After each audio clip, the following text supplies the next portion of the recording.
चलो ये बताओ कि वैष्णो देवी कौन कौन गया है? वैष्णो देवी कौन कौन, चलो कोई गया जो अपने हैंड राइज करो, ठीक है। और देवी को मानता कौन है? वैष्णो देवी माता को सबसे ज्यादा मानता कौन है? सबसे बड़ा भक्त कौन है? कोई भी एक जो सबसे बड़ा भक्त होगा वो अपना कैमरा और माइक ऑन करेगा।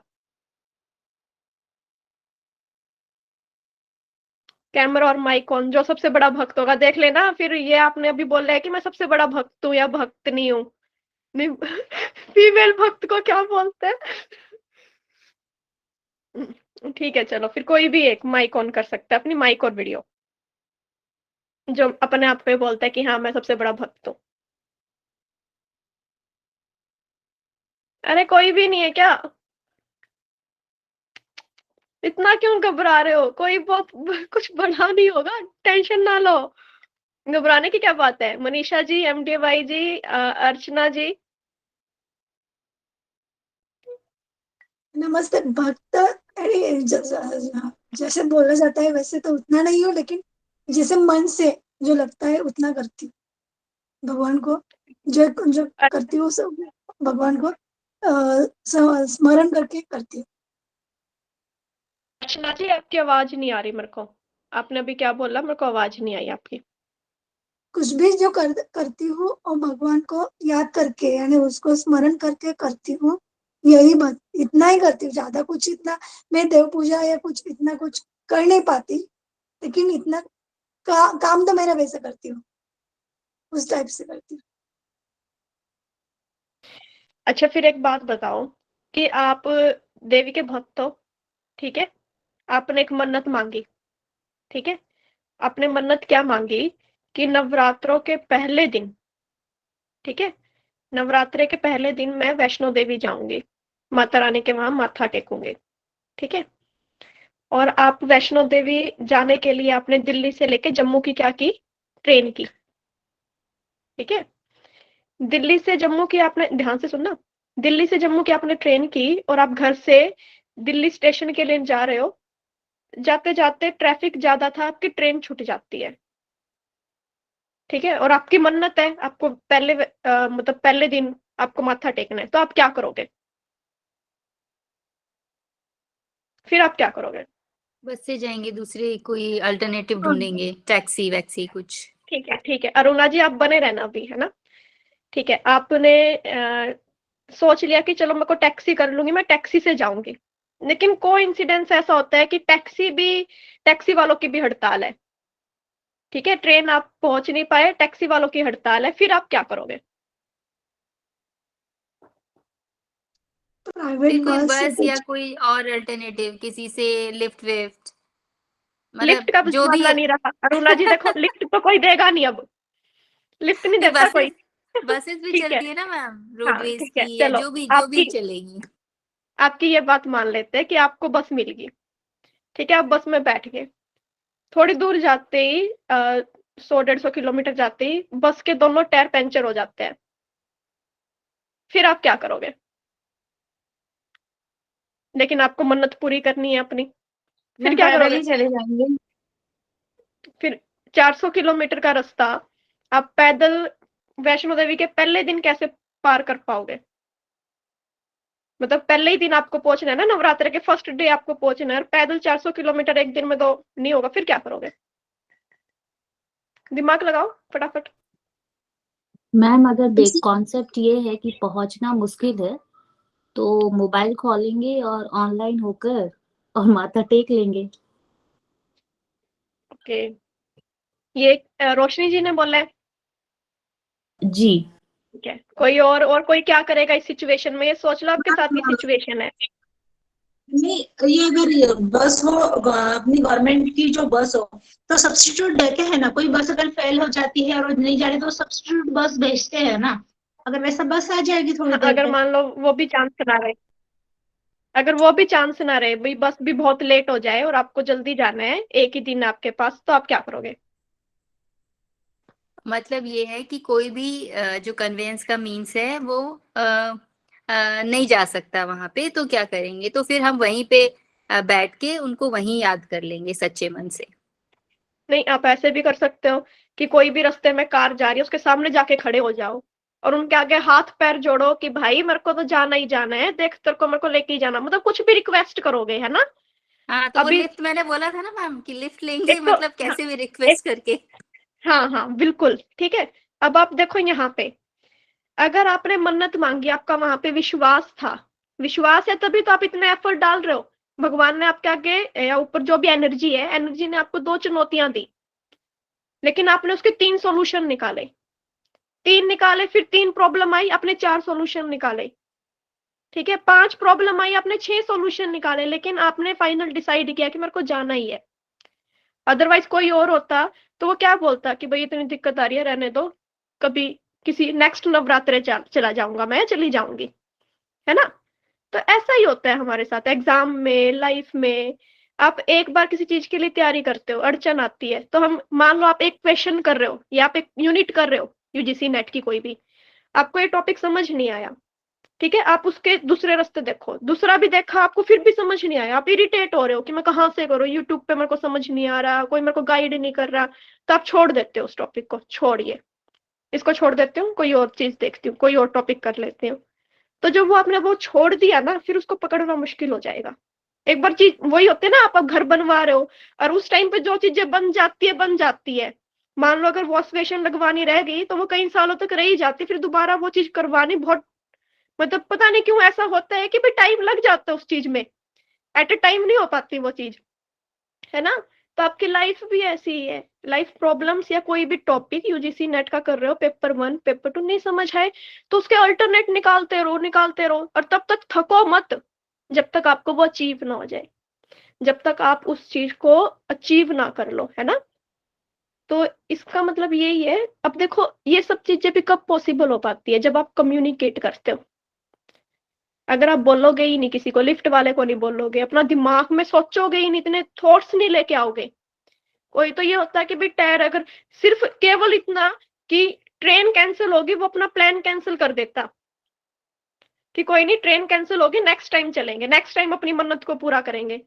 लेकिन जब आपको अपने टारगेट पे इतना ट्रस्ट है, इतना विश्वास है, इतना अंदर से ये है कि मेरे को ये अचीव करना ही है, तो आप कैसे करोगे, नहीं कर सकते ना। तो आप एक रास्ता अगर बंद हो जाता है, दूसरा ट्राई करो, दूसरा भी हो गया, तीसरा, कभी ना कभी, एक हार नहीं मानने, लेकिन एट अ टाइम आप कभी ना कभी तो कर ही लोगे, है ना।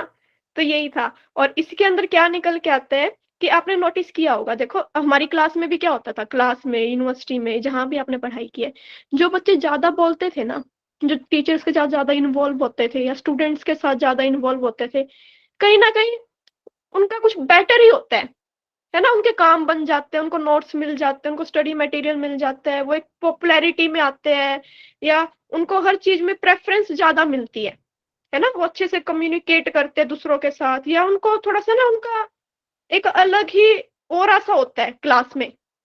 और जो नहीं बोलते, जो कम बोलते हैं, उनका पता भी नहीं चलता कि क्लास में ऐसा कोई बच्चा भी था, ठीक है। पूरा सेशन कंप्लीट हो जाता है, कोई उनको इतने अच्छे से जानता भी नहीं कि भाई हाँ तुम्हारी भी कोई एग्जिस्टेंस थी यहाँ पे। तो ये सब किसकी वजह से होता है, कम्युनिकेशन की वजह से तो होता है। कम्युनिकेट करते हो तभी तो पॉसिबल है।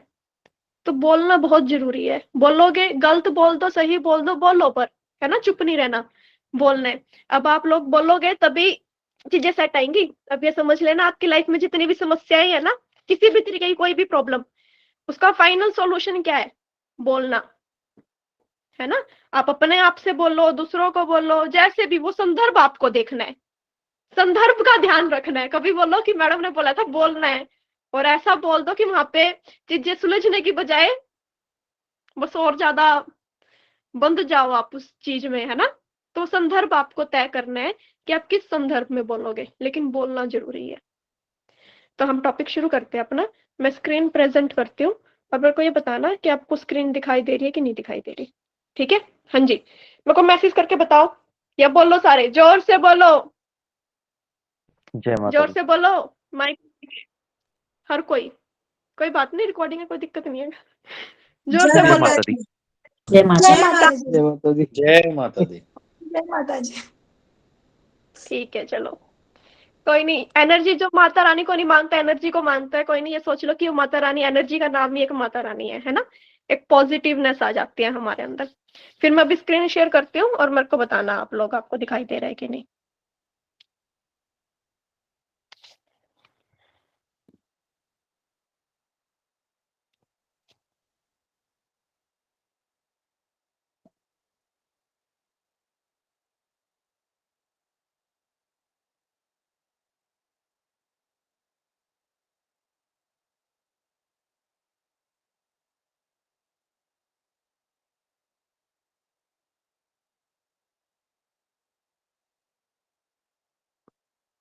हाँ जी, स्क्रीन दिखाई दे रही है आपको?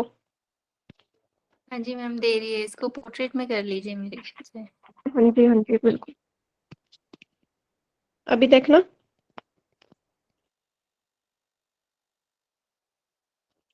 हाँ जी, दिखाई दे रही है आपको? हाँ जी चलो एक मिनट, एक मिनट।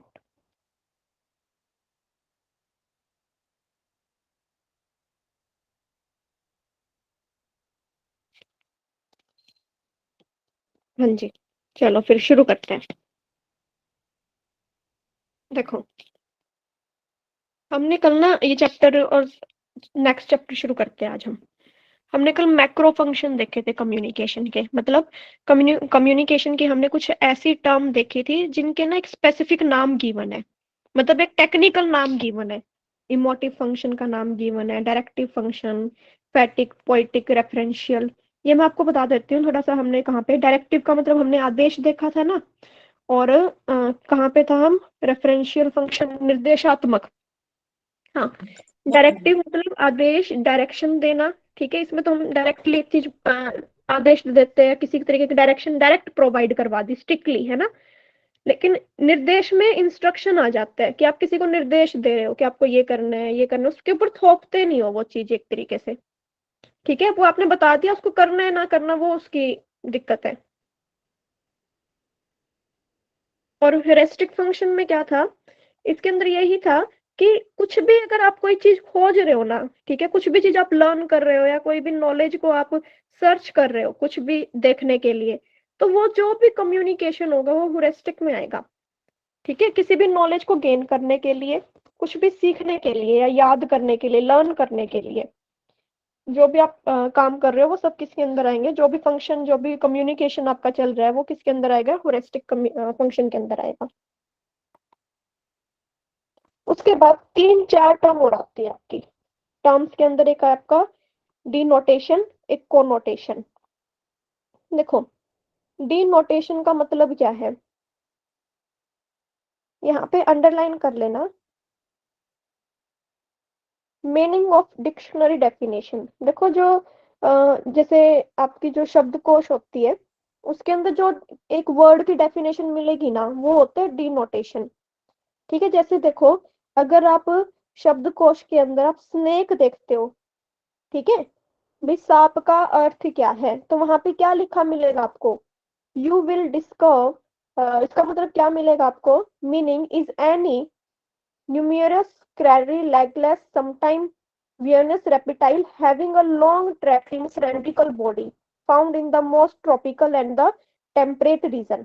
मतलब यहाँ पे क्या बोला है कि सांप का वर्णन शब्दकोश के अंदर किस तरीके से दिया गया है कि ये एक लेगलेस है, मतलब लेग जिसकी टांगे नहीं होती।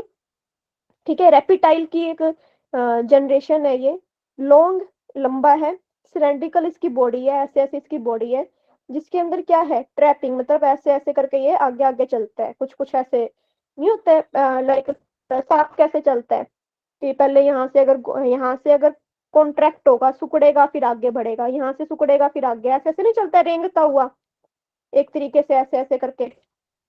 तो वहां पे इन्होंने इस तरीके से डेफिनेशन गिवन है। जो ये डेफिनेशंस होती है ना, जो ये कम्युनिकेशन का काम है, इसको हम बोलते हैं डिनोटेशन। ठीक है, मतलब जो किसी भी वर्ड का डिक्शनरी के अंदर जो भी मतलब होगा ना, वो क्या कहलाएगा, डिनोटेशन कहलाएगा। समझ आई आपको बात? मैम जी एक मैम। बार फिर से बता देखो, आपने यूज किया है शब्दकोश डिक्शनरी को, कभी यूज किया है? Yes ma'am. है ना? तो उसमें आप किसी एक शब्द का मतलब देखते हो तो उस शब्द के मतलब को कितने ज्यादा लंबे तरीके से लिखा होता है। जैसे स्नेक, हम तो सिर्फ स्नेक से क्या समझ लेते हैं, सांप है भाई ना, एक डसने वाला जानवर है, डसने रेंगने वाला जानवर है, ठीक है, हम सिर्फ इतना समझ लेते हैं। लेकिन इसके अंदर क्या गिवन मिलेगा आपको, पूरा मिलेगा कि एक लेगलेस होता है, ठीक है, रेप्टाइल होता है, लॉन्ग होता है, सिलेंड्रिकल बॉडी होती है, ये कहाँ पे पाया जाता है, जहाँ पे टेम्परेट रीजन होता है, ट्रॉपिकल रीजन में ये पाया जाता है, ठीक है। इस तरीके से पूरी डिटेल आपको, मतलब एक जो स्पेसिफिक डेफिनेशन होती है ना, साइंटिफिक डेफिनेशन होती है। जैसे आप कभी आपने ना कभी जैसे मीटर की डेफिनेशन देखना सर्च करके, सेंटीमीटर की डेफिनेशन देखना सर्च करके, तो इनकी एक साइंटिफिक डेफिनेशन मिलेगी जिसका हमारी सोच से बहुत, मतलब बहुत कॉम्प्लिकेटेड होती है वो डेफिनेशन, ठीक है। वही चीज क्या कहलाते हैं, डिनोटेशन, मतलब जो किसी भी वर्ड का मीनिंग जो आपके डिक्शनरी डेफिनेशन में होता है ना, वो कहलाता है डिनोटेशन। समझ आई ठीक मैम, आपको समझ बात? यस हम्म। मैम। और कोनोटेशन होता है इसका दूसरा मीनिंग, ठीक है। एक तो ये तो होता है जो एग्जैक्टली लिखा हुआ है, साइंटिफिक है, ठीक है। और एक दूसरा मीनिंग, सांप का दूसरा मतलब, हम स्नेक का मतलब हम क्या निकालते हैं, सांप है रेंगने वाला जानवर है जो जहर या डसने का काम करता है ना। तो जो नॉर्मल मतलब होता है जो हमारी लैंग्वेज में या हमारे वर्ल्ड में जो हम अपने वर्ड में जो लिखते हैं, वो मतलब होता है कोनोटेशन का, ठीक है। कि इसमें इसका एक्स्ट्रा मतलब कि सांप का और अलग मीनिंग क्या है। जैसे हम वो बोलते हैं ना, एक ही शब्द के पानी के पर्यायवाची कितने होते हैं, पानी के बताओ पर्यायवाची कौन कौन से होंगे फटाफट। जल, जल, नीर, जल, जल, जल, नीर, अनिल। तो है ना, है ना? तो देखो, जीवन अनल तो अग्नि का हो गया। हाँ, और एक इसी तो अग्नि का है। और अगर तुम वाटर का मतलब देखोगे ना डिक्शनरी के अंदर, उसमें अलग मिलेगा आपको एक तरीके से। और ये एक कुछ हमारे अपने मतलब होंगे जो हमने नॉर्मली हम यूज करते हैं, ठीक है। On other hand refer to the association that are connected to certain word, emotions, ठीक है। मतलब ये एक्स्ट्रा मतलब होता है, ये तो डिक्शनरी वाला मतलब होता है, ये जो हम अपने नॉर्मल लाइफ में यूज करते हैं। जैसे स्नेक के लिए हम क्या करेंगे कि ये खतरनाक है, डेंजर है। स्नेक को हम नॉर्मल क्या इंक्लूड कर देंगे, इविल या डेंजर। एक मतलब तो स्नेक का ये था, इसकी पूरी डेफिनेशन। और दूसरा मतलब क्या होगा कि भाई खतरनाक होता है ये। नहीं, वो कहते हैं ना आस्तीन का सांप, और इस तरह से हाँ हाँ हाँ हाँ हाँ, अलग बिल्कुल। मीनिंग। हाँ, मतलब एक तो बिल्कुल साइंटिफिक डेफिनेशन जो एग्जैक्ट इसका मतलब है, और एक ये जो हमने अपने इमोशंस में निकाले हैं, मतलब भाई डेंजर हमने मानना है ना सांप को डेंजर, इसने तो नहीं बोला कि सांप डेंजर है ना? समझ रहे हो बात? हाँ जी, समझ आ रही है आपको बात? मैम इसकी हेडिंग क्या है, ये किसके अंडर में है? हेडिंग ये मैं आपको हाँ हाँ हाँ रुको समझाती हूँ। ये देखो, ये है सम मोर फंक्शन, कम्युनिकेशन के ही फंक्शन देख रहे हो। जैसे आपने वो पीछे देखा था ना यहाँ पे कि ये 8 थे, इमोटिव फंक्शन था, डायरेक्टिव फंक्शन था। इसी तरीके से ये भी फंक्शन है, डिनोटेशन फंक्शन, ठीक है। कोनोटेशन, ये भी एक टेक्निकल वर्ड यूज किए गए हैं। समझ आई बात? हाँ जी। हाँ जी। मैम एक एक बार मैं दोहराऊं क्या फिर से? हाँ देखो, देखो जैसे डिनोटेशन के अंदर क्या होता है। डिनोटेशन आप, हम्म। हाँ जी, आप ही हाँ जैसे पहले आप ही डिनोटेशन, बताओ कि आपको कितना समझ आया। हाँ जी।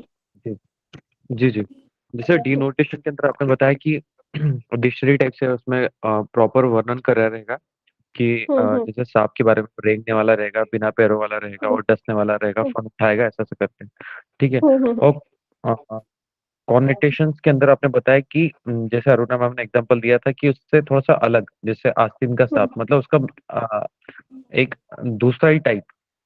हाँ, जो हम अपने इमोशन के बेस पे निकालते हैं। देखो, हाँ जो, इसमें डिक्शनरी के अंदर कहीं भी ये नहीं बोला कि सांप डेंजर है या डेंजर होता है, ये हमने अपने बेस पे निकाला है कि ये बुरा और डेंजर होता है, ठीक है। या जो हम अपने नॉर्मल हम इमोशंस के बेस पे या अपने नॉर्मल रूटीन के बेस पे जो हम मतलब निकालते हैं, अगर उसी का मतलब हम एग्जैक्ट देखने लगे तो कुछ और है और हमने निकाला कुछ और है। लेकिन सांप दोनों में ही बिलोंग करता है, सांप डेंजर तो होता ही है, हम ह्यूमन मैम बीइंग के लिए डेंजर ही है। हाँ जी।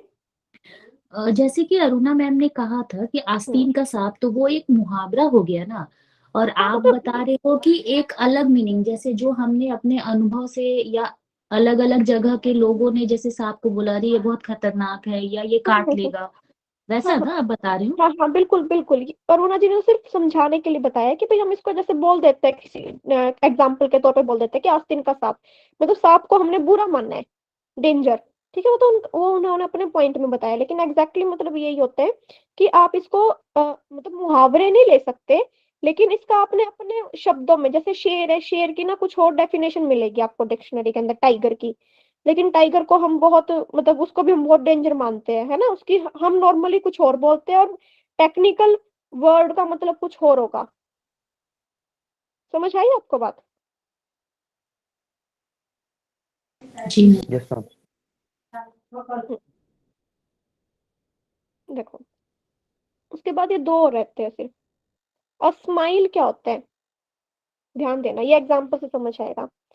अगर आप कंपैरिजन करते हो दो अलग अलग चीजों का, ठीक है, दो अलग अलग चीजें हैं और उनका आपस में कंपैरिजन कर रहे हो, और वर्ड कैसा यूज कर रहे हो, लाइक एज, लाइक टू, मतलब लाइक वर्ड का यूज कर रहे हो कि लाइक एज या लाइक टू कनेक्ट करने के लिए, आपस में उन दोनों को जोड़ने के लिए।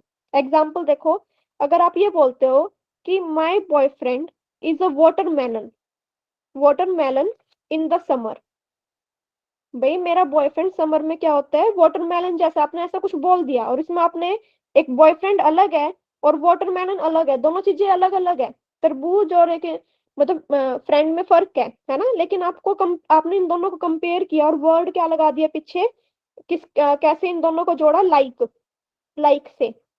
ठीक है, तो यहाँ पे आपने क्या क्रिएट किया, you are creating a smile, ये आपने कोई एक स्माइल सेंटेंस हुआ आपका, कि जो कंपेयर कर रहे हैं आपके बॉयफ्रेंड को किसके साथ, वाटरमेलन के साथ। ठीक है, या आप दूसरा एग्जांपल देखो, if on the other hand you are angry at him, अगर आप किसी के ऊपर गुस्सा हो या आपके बॉयफ्रेंड पे गुस्सा हो, तो आप उसको क्या बोलोगे, he is like a typhoon in the house, मतलब आपने उसको बॉयफ्रेंड को टाइफून के साथ कंपेयर कर दिया, तूफान के साथ आपने उसको क्या कर दिया, कंपेयर कर दिया, लेकिन दोनों चीजें हैं तो अलग अलग, और आपने वर्ड क्या यूज किया इन दोनों को जोड़ने के लिए, लाइक। समझ रहे हो मेरी बात? तो मैम मतलब उसको यहाँ पे सिमिली बोलते हैं मैम, स्माइल नहीं क्या है, सिमिली बोलते हैं, ये इंग्लिश में हाँ सॉरी ये सॉरी सब सॉरी, चीजें हाँ होती हाँ हाँ, हैं। ए नहीं है यहाँ पे, हाँ हाँ बिल्कुल, सिमली, हाँ बिल्कुल, ये आप करेक्ट करवा दिया और कभी कभार गड़बड़ हो जाती है।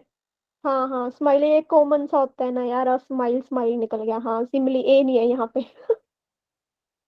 हाँ ठीक है, हाँ हाँ, तो समझ आया आपको कि इसके अंदर हम करते क्या है कि दो डिफरेंट अलग अलग चीजों को हम क्या करते हैं, कंपेयर करते हैं, और कंपेयर करने में जब उनको जोड़ते हैं तो जोड़ने के लिए हम कनेक्टर का क्या यूज करते हैं, लाइक, लाइक टू, मतलब ऐसे लाइक एज या लाइक टू कनेक्ट करते हैं। समझ आई बात? जी जी। मैम। यस। और मेटाफोर क्या होते हैं, ये भी सिमिलर होते हैं, क्या था इसका, क्या प्रोनाउंसिएशन थी इसकी, सिमली, ओके ठीक है, ये भी सेम होता है, लेकिन इसमें डिफरेंस क्या होता है कि इसमें आप दो डिसिमिलर ऑब्जेक्ट को कंपेयर तो करते हो, लेकिन कोई भी ऐसा वर्ड यूज नहीं करते, लाइक, लाइक एज। ठीक है, जैसे एग्जाम्पल देखें हम, if you right my boyfriend is an angel, तो आपने आपके बॉयफ्रेंड को किससे कंपेयर किया, एंजल, दो अलग अलग चीजें हैं लेकिन आपने कंपेयर कर दिया, और यहाँ पे कोई भी आपने लाइक वर्ड यूज नहीं किया, लाइक एज या लाइक। ठीक है, या my motorcycle is a bomb of wheel, आपने आपकी मोटरसाइकिल को किसके साथ कंपेयर कर दिया, बॉम्ब के साथ, मतलब जो एक गोला नहीं आता ऐसे आग का गोला समथिंग, इसके साथ आपने इसको कंपेयर किया। ठीक है, तो यहाँ पे आप क्या क्रिएट कर रहे हो, मेटाफोर क्रिएट कर रहे हो। समझ आई बात?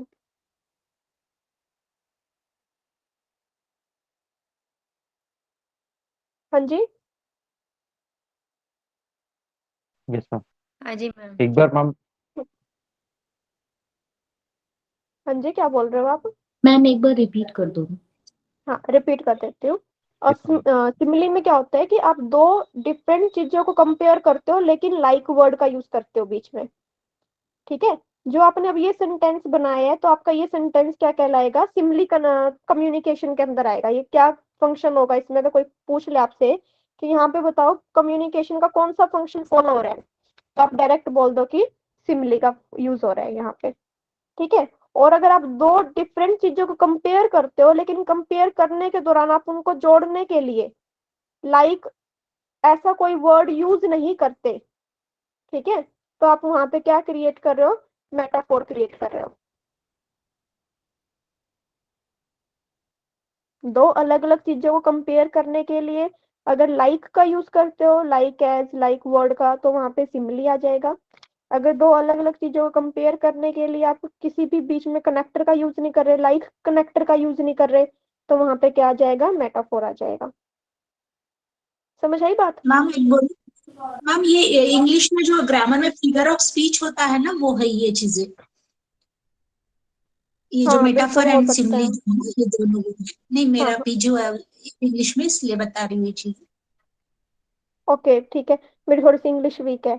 हाँ चलो ठीक है, बिल्कुल ये हाँ वैसे तो इंग्लिश के ही वर्ड है, ये इंग्लिश में ही होता है मेटाफोर, इतना तो मेरे को भी याद है।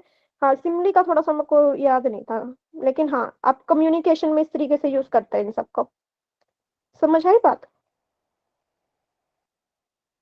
Yes ma'am. और यहाँ पे ना आप ये लिख सकते हो। मैम पेपर में तो लैंग्वेज में आएगा ना, क्या? पेपर में तो बोथ लैंग्वेजेस में आएगा ना, दोनों लैंग्वेजेस में, हाँ हाँ दोनों लैंग्वेज में आएगा कि पेपर इंग्लिश के में ही अंदर। नहीं नहीं, इंग्लिश हिंदी दोनों में आएगा। आएगा? ओके ठीक। इसका मतलब यहाँ पे कोनोटेशन का मतलब लिख सकते हो, एक्स्ट्रा मीनिंग साथ में,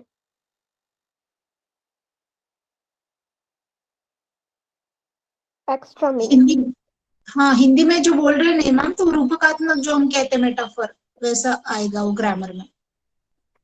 हम्म, ठीक है। तो यहाँ पे ना आपका सेकंड चैप्टर कंप्लीट हो जाता है, नहीं सॉरी थर्ड, थर्ड ही किया ना हमने अभी, हाँ थर्ड कंप्लीट हो जाएगा यहाँ पे। ये आपके कुछ फंक्शन थे कम्युनिकेशन के, ठीक है, फंक्शन और ऑब्जेक्टिव हमने कंप्लीट कर लिए आपके, इनको अच्छे से पढ़ लेना। अब देखो जो नेक्स्ट चैप्टर है ना आपका फोर्थ, ये है मॉडल्स ऑफ कम्युनिकेशन। ये मैं आपको बाद में करवाऊंगी, अभी नहीं हम करेंगे मॉडल ऑफ कम्युनिकेशन, थोड़ा बोरिंग है ये चैप्टर, तो इसको अभी ना करने की बजाय हम सीधा करेंगे आपका fifth chapter, chapter number fifth करेंगे हम। चैप्टर नंबर फिफ्थ है टाइप ऑफ कम्युनिकेशन, ठीक है। हाँ जी आप सब एक्टिव हो ना? क्या टाइम हुआ है, मेरे को टाइम बताना। Yes ma'am, 6:45। 6:45। ठीक है, ठीक है चलो, बेसिक तो हम शुरू कर ही लेंगे चैप्टर का। चैप्टर का हाँ जी ओके ठीक है, ये चैप्टर बहुत इंपॉर्टेंट है। मतलब आपके जो कम्युनिकेशन के जो क्वेश्चन है ना, वो टाइप ऑफ कम्युनिकेशन से, बैरियर से, ठीक है, मास मीडिया से, इन तीन से ज्यादा पूछे जाते हैं मैक्सिमम। मतलब हर बार आता ही आता है यहाँ से क्वेश्चन, टाइप ऑफ कम्युनिकेशन से, ठीक है। एक चैप्टर आपका बैरियर है, और एक क्या है, मैंने अभी क्या बताया, मास मीडिया, ठीक है। यहाँ से बहुत क्वेश्चन पूछे जाते हैं। चलो फिर शुरू करते हैं, ये बाद में करना है हमें। ये थोड़ा सा बेसिक डायग्राम में बोला हुआ है, लेकिन हम अच्छे से करेंगे। यहाँ पे मतलब कम्युनिकेशन का टाइप क्या क्या लिखे हुए उन्होंने, वर्बल कम्युनिकेशन होता है, रिटन होता है, नॉन वर्बल होता है, मास कम्युनिकेशन होता है, विजुअल कम्युनिकेशन होता है, ग्रुप कम्युनिकेशन होता है, फीडबैक तो मतलब आप रिस्पॉन्स देते हो एक तरीके से, ठीक है। तो बस पिक्चर है ऐसी।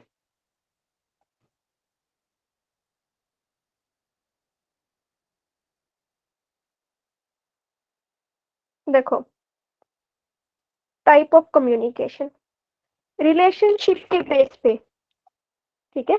अगर आप रिलेशनशिप के बेस पे क्लासिफाई कर रहे हो कम्युनिकेशन, इसका ना आप अपने नोटबुक में ग्राफ बना लेना अच्छे से। ये थोड़ा सा स्लाइड छोटी होती है ना, इन पे बड़ा ग्राफ अच्छे से आ नहीं पाता, तो अच्छे से इसका ग्राफ बनाना कि क्लासिफिकेशन ऑफ कम्युनिकेशन में। वैसे तो जरूरत नहीं है ग्राफ की, क्योंकि सीधा डायरेक्ट क्वेश्चन आते हैं, ये याद रखने की जरूरत नहीं होती कि ये वाला जो कम्युनिकेशन का टाइप है, फर्स्ट इंट्रापर्सनल और इंटरपर्सनल कम्युनिकेशन, ये किसके अंदर आता है, ये रिलेशनशिप एलिमेंट के, ये याद रखने की कोई जरूरत नहीं होती। यहाँ यहाँ से कुछ भी कुछ नहीं पूछा जाता, बस लिखने के लिए यहाँ पे क्लासिफिकेशन में अगर हम देखते हैं किसके बेस पे, रिलेशंस के बेस पे, रिलेशनशिप के बेस पे आपके दो टाइप का कम्युनिकेशन होता है। एक होता है इंट्रापर्सनल, एक होता है इंटरपर्सनल। सिर्फ मोटा मोटा सा भी बता देती हूँ कि इंट्रापर्सनल आप जब अपने आप से बात करते हो, ठीक है, आप अपने आप में जो आप मन में या अपने आप को बोल रहे हो, या आपको क्या होता है कभी मान लो कि जैसे हमारे हरियाणा में क्या बोलते हैं, किसी ने मान लो बहुत अच्छा काम कर दिया या हमने कुछ अच्छा, हमारे हमारे मुंह से अपने आप निकल जाता है, ओ बेटेरा है, मतलब अपने आप, मतलब कोई चोट लग जाए या कुछ भी हो जाए, oh my god, oh no, thank god, है ना, थैंक यू भगवान, या हम अपने आप से जो बातें करते हैं वो आते हैं इंट्रापर्सनल में। इंटरपर्सनल में आते हैं जो आप दूसरों के साथ बातें करते हो, दो लोगों के साथ कर रहे हो, ग्रुप में कर रहे हो, किसी भी तरीके से आप बात कर रहे हो, एक से ज्यादा, दो, तीन, चार, वहां पे जो कम्युनिकेशन होता है वो इंटरपर्सनल होता है। इसके अंदर ग्रुप कम्युनिकेशन भी आता है। सेकंड के अंदर आता है communication type basis on the channel, channel के बेस पे, ठीक है, कि भाई आपका कम्युनिकेशन वर्बल है, वर्बल में आप बोल के या तो ओरल कर रहे हो या रिटन या लिख के कर रहे हो। नॉन वर्बल के अंदर आपके जेस्चर आ जाएंगे, है ना, जो भी आप इशारे करते हो या इमोजी का यूज करते हो, ये सब चीजें नॉन वर्बल में आएंगी। करेंगे हम इन सबको डिटेल में करेंगे, जैसे बता रही हूँ अभी कि आपके कितने टाइप का कम्युनिकेशन हम पढ़ने वाले हैं। फिर आता है पर्पस और स्टाइल के बेस पे कि आपका क्या पर्पस है, आपके कम्युनिकेशन किस तरीके का है। फॉर्मल मतलब जो आप फॉर्मल तरीके से बात करते हो कहीं पे भी, सोशल मीडिया, सोशल तौर पे, जैसे आप मान लो स्कूल में टीचर्स के साथ, टीचर के साथ जो बात करेगा, या टीचर स्टूडेंट के बीच में जो बात होगी, या किसी मीटिंग में, किसी ऑफिस में जहाँ पे आप काम करते हो, वो फॉर्मल कम्युनिकेशन में आता है। इनफॉर्मल जो आप अपने दोस्तों के साथ, अपनी फैमिली के साथ, ठीक है, आप मतलब जिनके आप ज्यादा क्लोज होते हो उनके साथ इनफॉर्मल बिहेव करते हो, ठीक है। नेक्स्ट है communication on the basis of direction. अब डायरेक्शन के बेस पे भी आपका कम्युनिकेशन होता है। एक होता है वर्टिकल कम्युनिकेशन। वर्टिकल कम्युनिकेशन में क्या होता है कि आप या तो आप क्या जाओगे टॉप से डाउन की तरफ, या तो आपका जो बॉस होगा वो आपको काम देगा, या फिर आप क्या करोगे डाउन से टॉप की तरफ जाओगे, या आप मतलब आप अपने बॉस को जो आपने काम दिया आप उसको वो मैसेज दोगे, या किसी भी तरीके से कि हाँ मैंने ये फाइल कर दी, आपने ये फाइल अपने सुपीरियर को सेंड की, आपके सुपीरियर ने उससे ऊपर फिर वो आपके बॉस के पास गई, ठीक है, ये होता है वर्टिकल, जो top down, down to top चलता है।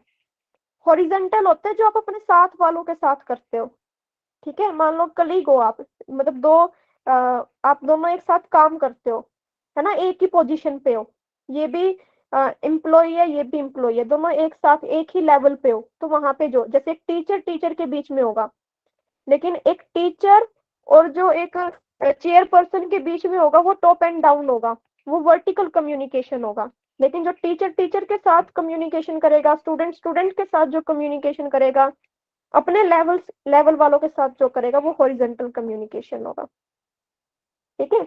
डायगोनल कम्युनिकेशन क्या होता है कि यहाँ पे एचओडी था, यहाँ पे भी एचओडी है, यहाँ पे टीचर है, यहाँ पे टीचर है, ठीक है, किसी और डिपार्टमेंट की बात हो रही है, ये अलग डिपार्टमेंट है, ये साइंस डिपार्टमेंट लगा लो, ये योगा डिपार्टमेंट लगा लो,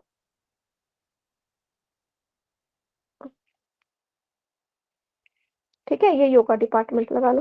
तो अब यहाँ पे जो कम्युनिकेशन होगा एक डिपार्टमेंट का दूसरे डिपार्टमेंट से, ठीक है, वो कैसे भी हो सकता है कि बड़े ने छोटे से करा, छोटे ने इधर से, जो मतलब ये होता है कम्युनिकेशन, वो कहलाता है डायगोनल कम्युनिकेशन, ठीक है। इनको डिटेल में करेंगे, अभी सिर्फ बता रही हूँ मैं आप लोगों को। तो सबसे पहले हम शुरू करते हैं फर्स्ट। अभी तक समझ आया हमने क्या किया, कि हमने कितने चार टाइप के कम्युनिकेशन हमने पढ़े। फर्स्ट क्या था, रिलेशनशिप के बेस पे, ठीक है, इंट्रापर्सनल, इंटरपर्सनल। सेकंड क्या था आपका, चैनल के बेस पे, वर्बल, नॉन वर्बल, ठीक है। थर्ड कहाँ गया, ये गलत लिखा हुआ, ये थर्ड आपने थर्ड को भी फोर्थ लिख रखा है। हाँ हाँ हाँ, यहाँ पे थर्ड आएगा। यहाँ पे क्लासिफिकेशन पर्पस और स्टाइल के बेस पे क्या होगा, फॉर्मल और इनफॉर्मल, ठीक है। फोर्थ में क्या होगा आपका वर्टिकल, हॉरिजेंटल, डायगोनल। और इसके बाद भी एक दो कम्युनिकेशन के टाइप आएंगे जो मैं एक्स्ट्रा टॉपिक्स में आपको करवाऊंगी। ठीक है, अभी ये बेसिक है। तो हम अब शुरू करते हैं। फर्स्ट सबसे पहले हम करते हैं classification on the basis of relationship. Intrapersonal या इंटरपर्सनल की बात हो रही है यहाँ पे।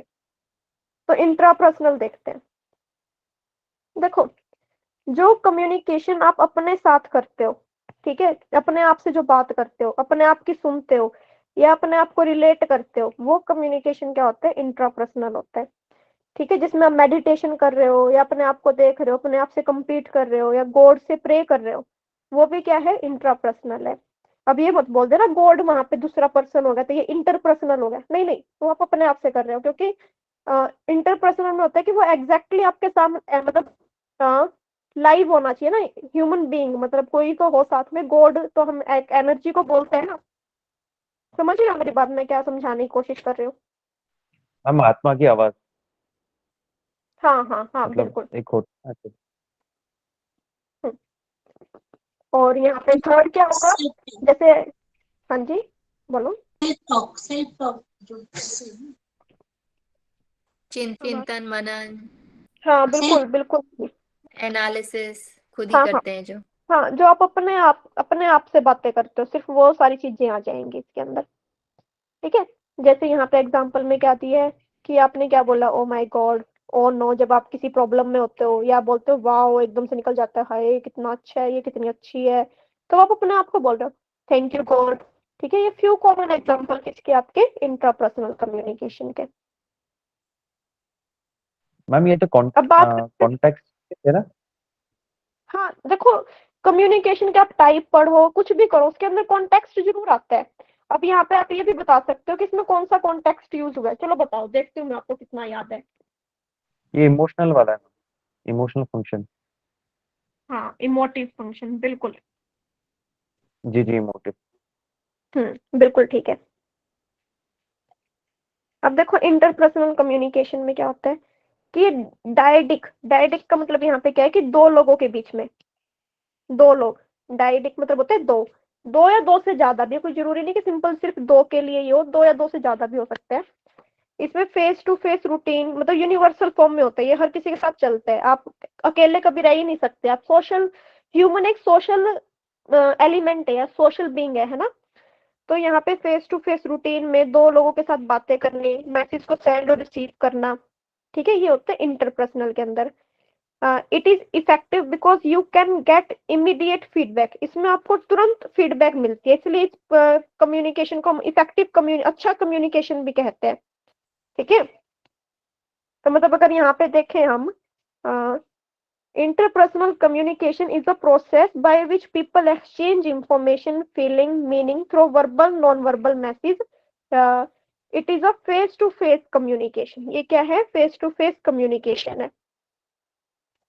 समझ आई बात? और पॉइंट पढ़ते हैं इसमें। ये क्या है? इट में भी फॉर्मल, फॉर्मल भी हो सकता है, वो इनफॉर्मल भी हो सकता है।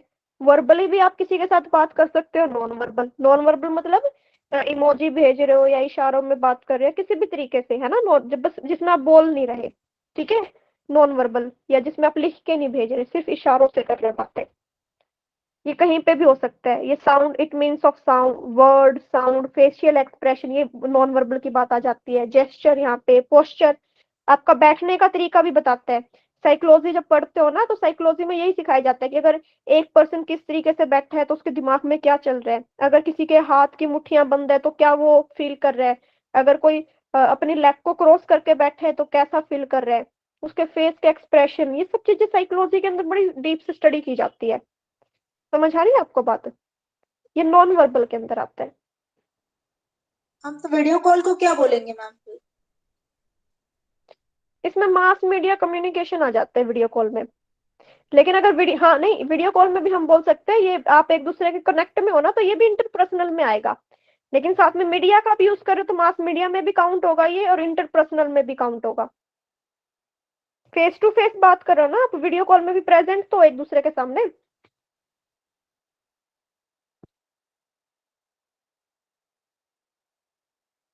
हाँ जी, आवाज आ रही है आपको मेरी? जी मैम। Yes yes ma'am. देखो नेक्स्ट क्या होता है, ये डिपेंड करता है कि आप कितने एक दूसरे के नजदीक हो। प्रॉक्सिमिटी मतलब होते हैं नियर, कि आप एक दूसरे के कितने नजदीक हो। सेंडर और रिसीवर के बीच में क्या रिलेशन है। तो इंटरपर्सनल कम्युनिकेशन के अंदर इमोशनल अपील भी होती है, इमोशनली भी आप बात करते हैं एक दूसरे को मोटिवेट करना भी इसी के अंदर होता है, एनकरेज भी करते हो, कोऑर्डिनेट भी करते हो, है ना। ये सारे किसके अंदर आते हैं, ये इंटरपर्सनल कम्युनिकेशन का ही पार्ट होता है। और जो इंटरपर्सनल कम्युनिकेशन अच्छा कब होता है, ठीक है, ये बढ़िया कब होगा, जब depend very much on the mutual relationship between the two partners. ये दोनों पार्टनर्स के बीच में क्या, आप दोनों के बीच में कैसा रिलेशन है उस पर डिपेंड करता है। आपका स्टेटस क्या है, आपका रोल क्या है, आपकी स्किल्स क्या है, ठीक है। नेक्स्ट क्या है, it has a greater scope for grape wine. अब ये ग्रेप वाइन का मतलब क्या होता है, यहाँ पे आप लिख लो informal communication. Grape wine word बहुत फेमस है भाई, इसके अंदर बहुत फेमस है, इससे क्वेश्चन बहुत आते हैं। ग्रेप वाइन का मतलब है इनफॉर्मल कम्युनिकेशन।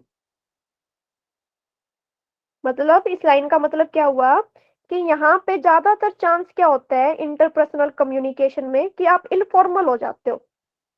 इनफॉर्मल कम्युनिकेशन का चांस ज्यादा रहता है, फॉर्मल भी होते हैं लेकिन इनफॉर्मल का चांस ज्यादा होता है। समझ आई बात। Yes ma'am. और देखो interpersonal communication can be further सब डिवाइडेड इनटू फॉर्मल। फॉर्मल होती है मीटिंग, कॉन्फ्रेंस। इनफॉर्मल हो सकती है आपके प्राइवेट डिस्कशंस फैमिली मेंबर्स के साथ, फ्रेंड्स के साथ। अरे अरे एक मिनट।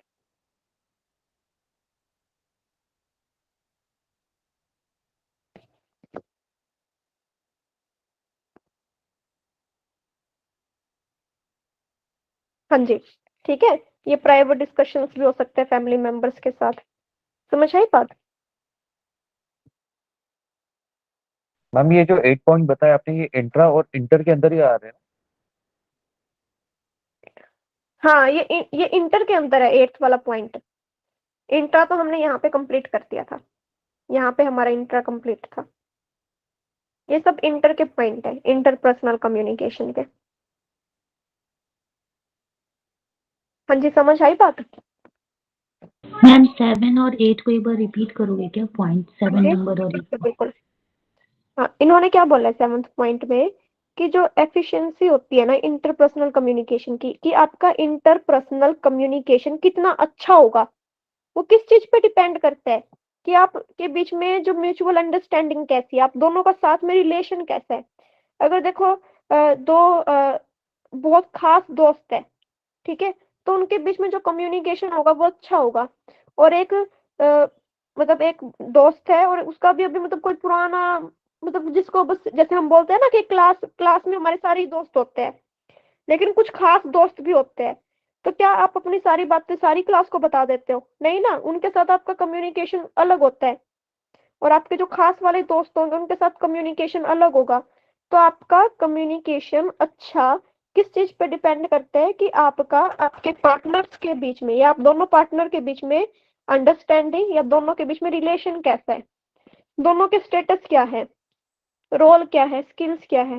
देखो मेरे को ये बात बोलनी नहीं चाहिए, लेकिन आप हमारी सोसाइटी में क्या होता है, एक बात बताओ, अगर एक जो फैमिली बहुत रिच फैमिली होती है ना, रिच फैमिली, तो एक रिच फैमिली का लड़का या उनके परिवार वाले मैक्सिमम शादी अपने ही स्टेटस से मैच करने वाले लोगों के साथ करते हैं।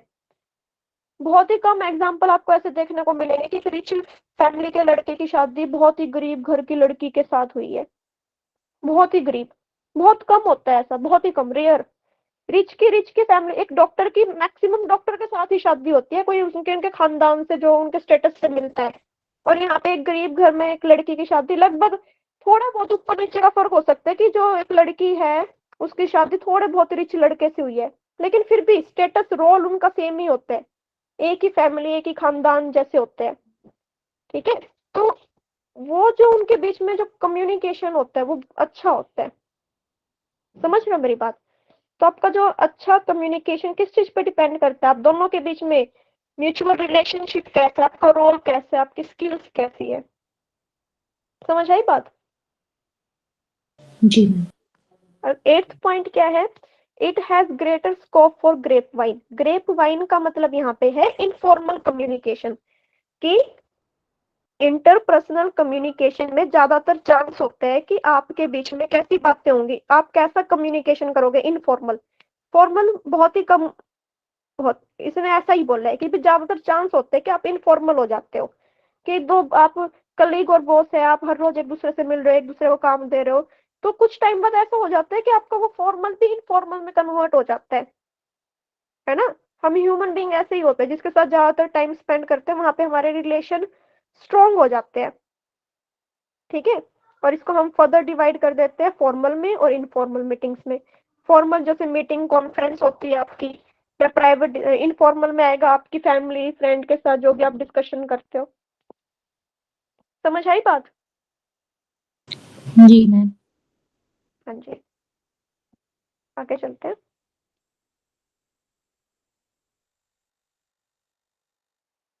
ग्रुप कम्युनिकेशन की बात करते हैं। ग्रुप के अंदर क्या होता है, ग्रुप ही जब नाम आ जाता है ना, तो वहां पे दो से ज्यादा लोग होते हैं, ठीक है। A group is a number of people that has a common goal.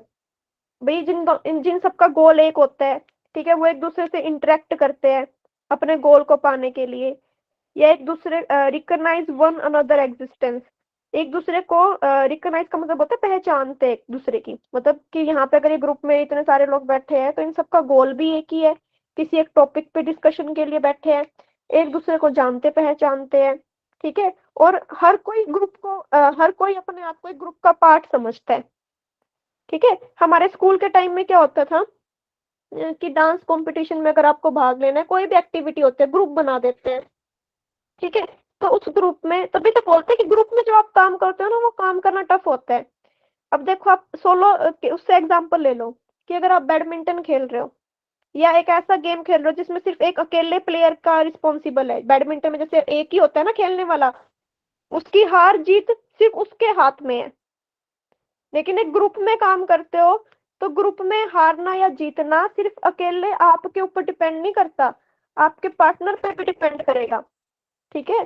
तो ग्रुप कम्युनिकेशन के अंदर यही होता है कि इसके अंदर हर एक इंडिविजुअल का उतना ही क्या होता है, हक होता है, या उतने ही कंट्रीब्यूट करता है जितना ही कोई दूसरा करेगा, ठीक है।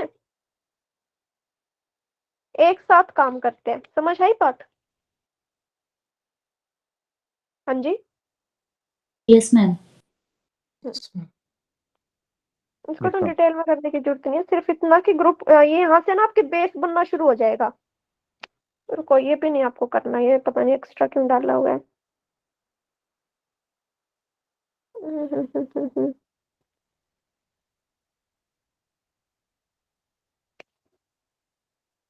ग्रुप को ना देखो, यहाँ से समझ लो थोड़ा। ग्रुप में भी 2 टाइप, प्राइमरी या सेकेंडरी। प्राइमरी के अंदर क्या आता है, सेकेंडरी के अंदर क्या आता है। प्राइमरी में तो सबसे पहले वो आते हैं जिनके साथ आप रेगुलर कनेक्ट करते हो, जैसे आपके फैमिली वाले हो गए, ठीक है, जिनके साथ आपके दोस्त, जिनके साथ आप पहले सबसे पहले आपके रिलेशन में जो आते हैं, ठीक है। जैसे पर्सनल रिलेशन हो गए आपके, जिनको आप फेस टू फेस इंटरेक्ट करते हो, ठीक है। जिनके साथ आप ज्यादा नजदीक हो, क्लोज हो, ठीक है। इसमें फैमिली और फ्रेंड्स आ जाते हैं। और सेकेंडरी ग्रुप में क्या आता है कि सेकेंडरी ग्रुप, जैसे यहाँ पे एग्जांपल भी दिया है कि family is consider as a primary group. Other example of primary group are play groups हो गए, है ना, लेबर ग्रुप हो गए, किन्स ग्रुप हो गए, क्लेन्स, मतलब जो सब चीजें आप एक साथ करते हो। जैसे आपके दोस्त, बच्चों, जब बच्चे होते हैं ना, छोटे बच्चे, तो उनका जो फैमिली और उनके जो एक दो दोस्त होते हैं जिनके साथ खेलते हैं, वो भी प्राइमरी में आते हैं। और सेकेंडरी ग्रुप के अंदर वो आते हैं, सेकेंडरी ग्रुप के अंदर जिनके साथ आप फॉर्मल होते हो थोड़ा, जिनके साथ आपके स्टेटस के रिलेशन है, मीटिंग्स में जाते हो, जहाँ पे आप काम करते हो, वो फॉर्मल में आता है। जहाँ पे आप पर्सनल नहीं होते, बस यही इतना याद रखना है कि जहाँ पे आप पर्सनल नहीं होते, जो फॉर्मल चीजें हैं वो आपकी सेकेंडरी ग्रुप में आती है। और जहाँ पे आप पर्सनल हो, क्लोज हो, फेस टू फेस रेगुलर, मतलब जिनके साथ आपका रोज का काम है, उठना बैठना, फैमिली लाइक, वो आपके आते हैं प्राइमरी में। समझ आई बात।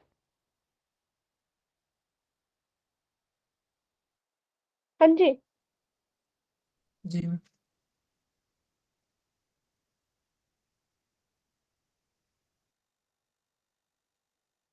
हाँ जी, इसमें यही यानी था। प्रोफेशनल हाँ प्रोफेशनल जी। जैसे हो गया ना, हाँ, जैसे हाँ। सेकेंडरी में। हाँ, बिल्कुल सेकेंडरी में प्रोफेशनल चीज़ें आ जाती है आपकी, कि भई जिनके साथ आप पर्सनल नहीं होते। जिनके साथ आप पर्सनल नहीं होना मतलब वो सेकेंडरी ग्रुप है। जहाँ पे आप पर्सनल हो जाते, चाहे वो दोस्त आ गए आपके या फैमिली, वो आपका प्राइमरी ग्रुप होता है, कि पहले मेरे लिए ये है, बाद में मेरे लिए ये। समझ रहे हो बात? हाँ जी, टाइम क्या होगा एक बार बताना? 7 7 या मैम। टाइम। अच्छा, ठीक है, फिर ये नेक्स्ट टॉपिक ना कल ही शुरू करते हैं। वर्बल कम्युनिकेशन, ये 2 दिन में चैप्टर कंप्लीट होगा आपका। हाँ जी। किसी को कुछ समझना है अभी तक इस टॉपिक में? अभी मैं फिर स्लाइड ना बंद करूंगी, स्क्रीन ऑन करती हूँ। मेरे को एक बताओ। क्वेश्चन हाँ जी, पूछो। मैम, जैसे आपने इंटर और इंटर के बारे में बताया वो, हम्म। तो मैम हाँ जैसे जी। मान लो इंटर हम्म बताया आपने कि जैसे मतलब चिंतन मनन, और हम्म। मान लो मैम वैसे ले थोड़ा व्यवहारिक तौर पे या कॉलेज के तौर पे, मान लो कॉलेज के अंदर मान लो कोई गेम हो रहे हैं, तो वो हम्म इंटर में आएंगे। इंटर में मान लो दूसरा कोई और यूनिवर्सिटी या कॉलेज है, उसमें हमारे कॉलेज के बच्चे दूसरे में जाते हैं, तो हम्म वो ग्रुप हुआ हमारे कॉलेज का, तो मैम हम्म। इंटर में आएगा, इंटर में आएगा वो। अगर आपके कॉलेज में ही है तो वो आते हैं इंट्रा में। जी जी हाँ मैम, ठीक है। यही पूछ रहा। हाँ, और जो एक कॉलेज से दूसरे कॉलेज में आता है वो इंटर में। इंटर यूनिवर्सिटी कंपटीशन यही तो होता है, आपने नाम के आगे सुना जी होगा ना, जी इंटर यूनिवर्सिटी कंपटीशन है, तो वहाँ पे मतलब अलग अलग यूनिवर्सिटी के लोग आए हुए हैं। ठीक है, जिसमें अपनी यूनिवर्सिटी जी की बात है वहाँ पे इंटर आता है। जी जी।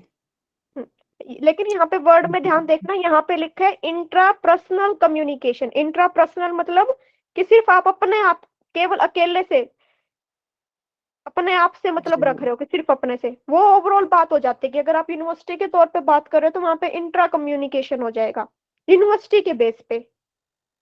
समझ रहे हो बात? हाँ मैम, जैसे मान लो हम्म यूनिवर्सिटी हो या फिर स्टेट हो, अदर स्टेट हो, हम्म। ऐसे भी हाँ सब चीजें हाँ, सब बिल्कुल जगह लगाना, बिल्कुल। वो रूल सब जगह एक सा है फिर इसके बाद। हम्म। जी थैंक यू। हाँ।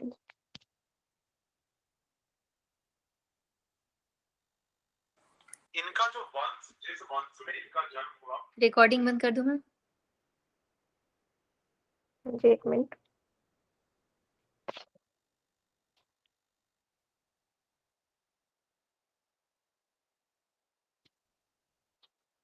हाँ जी।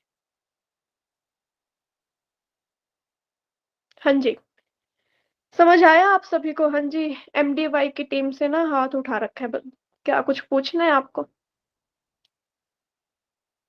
मैं मैसेज चेक कर नो, लेती हूँ आपके। No ma'am.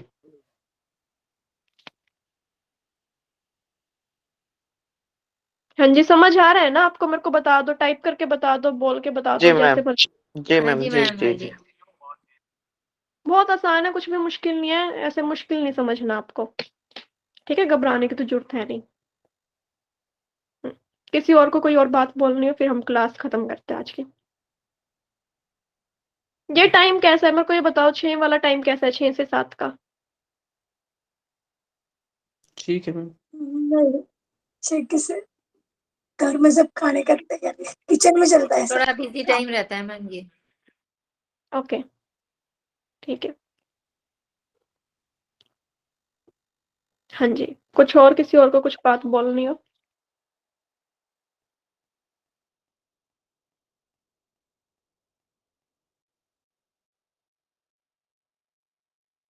अच्छा, अगर एक बात बताओ, अगर मैं आपको ये बोलती हूँ कि आप में से किसी को कोई बात बोलनी है, कुछ बोलना है, अगर आपको नहीं बोलना होता तो भी आप मैसेज कर सकते हो कि नहीं मैडम, कुछ नहीं बोलना। ठीक है, मैं ऐसे देखती रहती हूँ भी, कोई बोलेगा कोई बोलेगा। अगर आपको नहीं बोलना तो आप लिख दो, आप अपनी रिस्पॉन्सिबिलिटी खत्म करो। मैंने अपनी रिस्पॉन्सिबिलिटी निभाई है कि मैंने आपको पूछा है कि हाँ आपको कोई दिक्कत है, आप बोल दो कि नहीं है, बस खत्म बात। हाँ, विकास राणा, बिल्कुल ऐसे ही। तो ऐसे पता चलता है ना कि हाँ, पहले तो यही डाउट हो जाता है कि मेरी आवाज आई भी है कि नहीं आई आप लोगों को। ओके प्रियंका जी, बिल्कुल ठीक है। हाँ जी, चलो फिर चलो ये इजी लगेगा आपको, मेरा तो यही है, टफ से टफ टॉपिक आपको आसान लगेगा, कोई दिक्कत नहीं आएगी। आपको फिर ऐसा लगेगा कि हाँ ये इतना आसान है, हमने ऐसे ही मुल्ला बना रखा है इस चीज का। आप अपने आप से भी यही कोशिश किया करो कि हाँ रिकॉर्डिंग ऑफ कर दो। हाँ जी रिकॉर्डिंग बंद कर दो पहले, 1 मिनट। हाँ जी, आपको अपने आप से भी यही ट्राई